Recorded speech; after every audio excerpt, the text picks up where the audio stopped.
We have seen cases where, because a lady hears of the husband cheating with another, they move to attacking her. We've seen fights, we've seen people coming out with machetes, and we've also seen men moving out to attack other men who are cheating, yes, with their wives. Should that be the posture? I don't think so.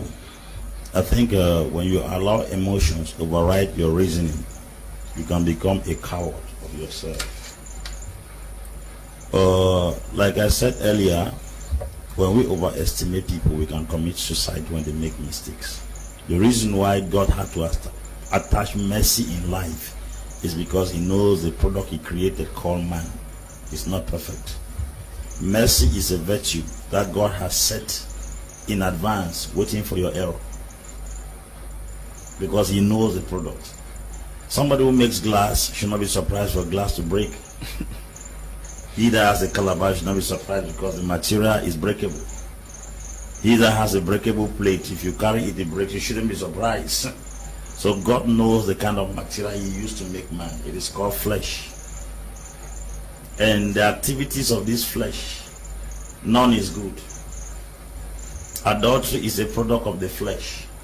Fornication is not some spirits, it's the nature. So you cannot make a product out of the raw material and then the material reacts towards its originality. Then you begin to get frightened or frustrated. If a piece of cloth is torn, that's the material. If a glass breaks, that's the material. If at all iron bends, that's the material. If you use plastic and it breaks, that's the material. What was used to create man is flesh. And this flesh is a compoundment of adultery, fornication, lies telling, anger. That is the reason why God had to send the Holy Spirit to help sustain this material. So you cannot be surprised when you see what you are made of begins to desire or yearn. Because if you go to the scriptures, the description of the works of the flesh, in other words, God took adultery, fornication, lies telling.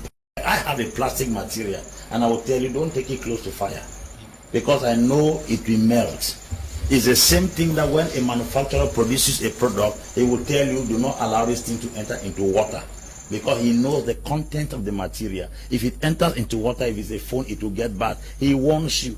So you cannot carry the phone and throw in water and then begin to pray for the phone. So those who stay with women in the same room is like throw your wife phone in water and then begin to pray for the phone to come on. You can't pray for phone to come on when you break the rule of engagement. Don't carry your flesh to an opposite sex. It won't hear prayer. It will not hear prayer. So know the content you are made of.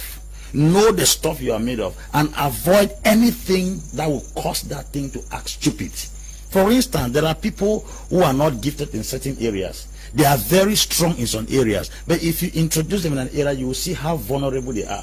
That's the reason why success is always playing to your strength. You don't succeed because you know everything. You succeed because you play to your strength. How do you play to your strength when it comes to the area of cheating? Cheating is to know that the material you are made of will never go close to another opposite sex that it desires and does not have the cravings. So what do? Avoid it. Avoid it. Avoid it.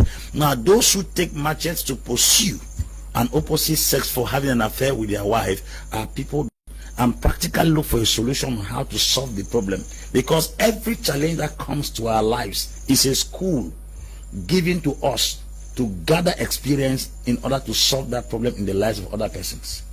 So challenges should not be used as a means to kill people. It should be used as a school for experience.